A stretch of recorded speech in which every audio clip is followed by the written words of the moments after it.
Georgia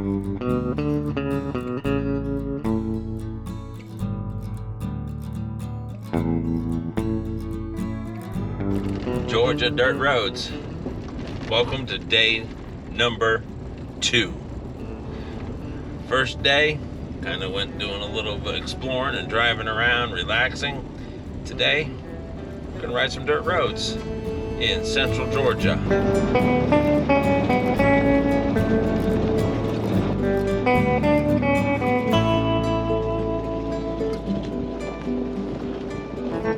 Great.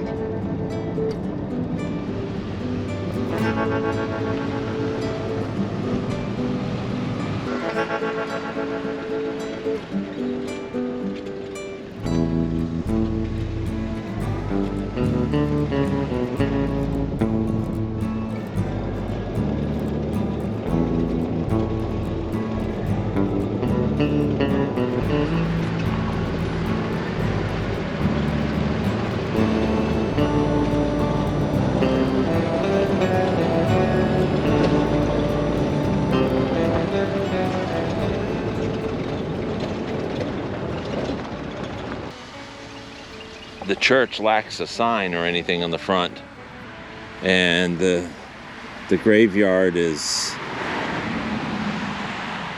fairly unmaintained. Not going to venture too far, but this could have been Brown Chapel. I will take a right up here and take a look at what's in front of us, because there's a unique looking view.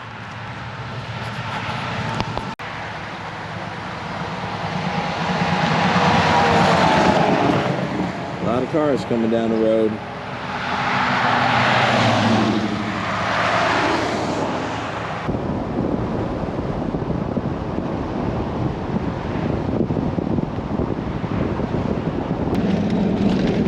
Does anybody know what those things are?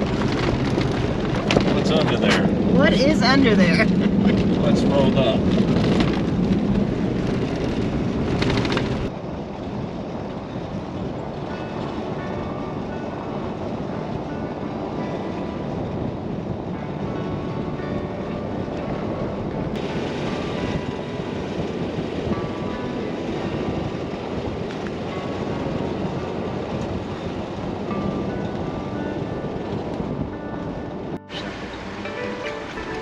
One of the places that we passed said something about a dairy facility for dairy cows. And these cows are looking at us right now like we got some kind of food for them. I don't know that I've ever seen this many dairy farm cows in a little area.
We're at the Rail House Tavern because there is a fried hamburger here, and we're gonna go in and try it out. Randy probably looked at the menu and she wants some of the tacos, but when you find places that have a unique hamburger, this is a deep fried hamburger stuffed with bacon and cheese on a bun, and that intrigued me. So we decided while we were out driving around, we'd enjoy a good hamburger. You know me, hamburger time. Oh, look at how thick that burger Yeah, is. that's good. Thank you. How's that burger look? Thick. Rail House burger. And it is deep fried with stuffed with bacon and cheese. Let's see how it tastes.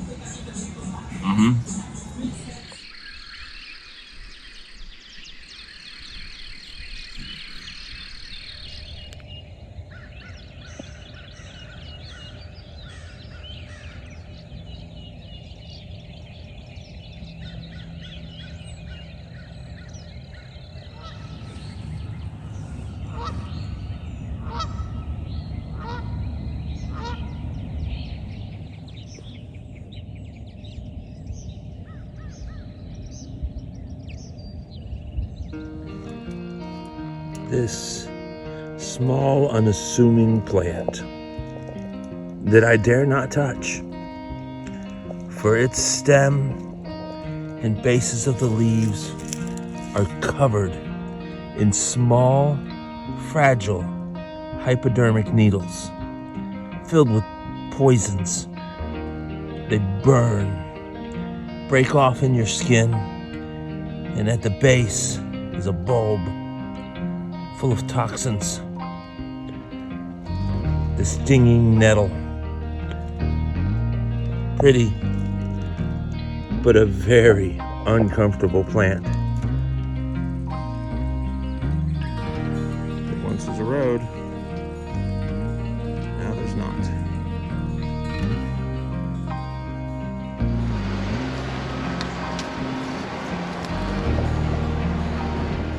Dairy to pecans, or pecans.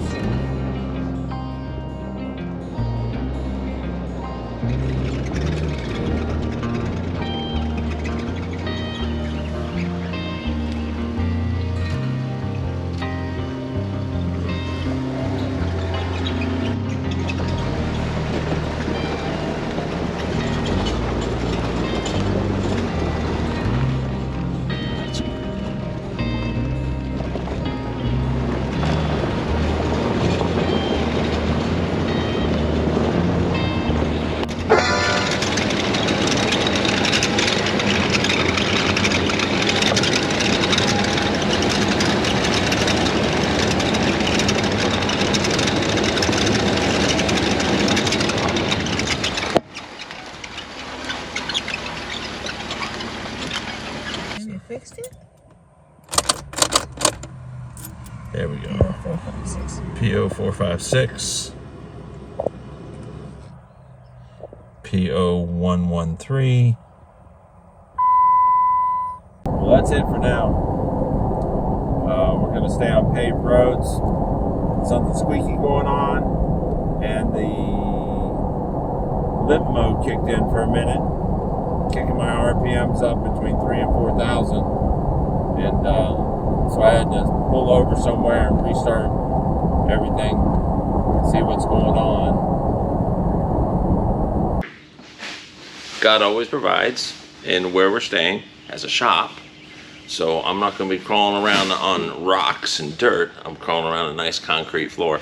But I got to pull the drive shaft out. Well, if it's just the drive shaft, then I'll be able to take it off and drive home with no issues. It just turned. Well, it may not be 5/8.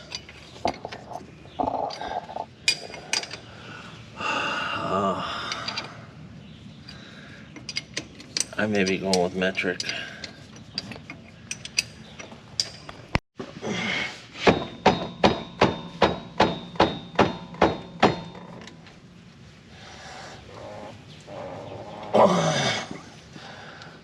Well, one came out.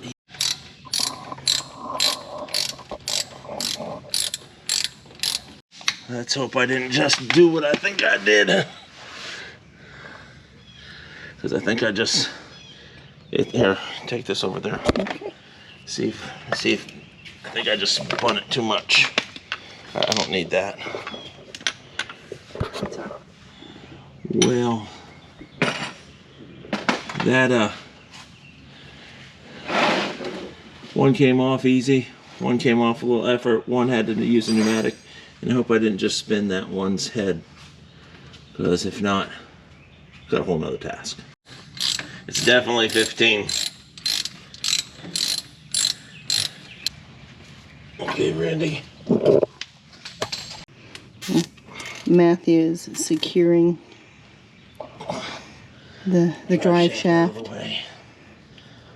so that we don't have to go on ahead and remove it from the back. We don't have the right socket. I'm trying to... The U-joint looks like it's in fairly good shape. It feels a little bit of binding. I'm hoping that that's it. What I did is I just took off the front, slipped it out, and then strapped up the back end to hopefully it won't fall down. If it does fall down, there's a cross member across there, but it doesn't spin unless you have it in four-wheel drive. But this part spins because we don't have hubs that you can lock or unlock. So let's hope. That's all I can do. We'll find out.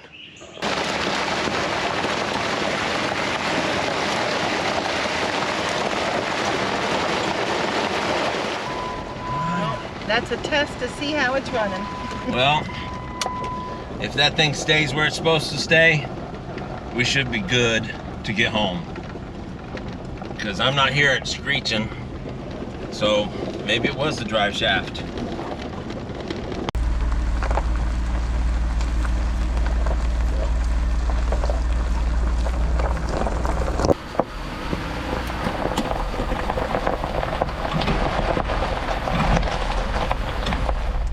Well, that's it. Thank you for the wonderful time, 4 days. Thank you for the use of your bay. And now we're heading back to Florida.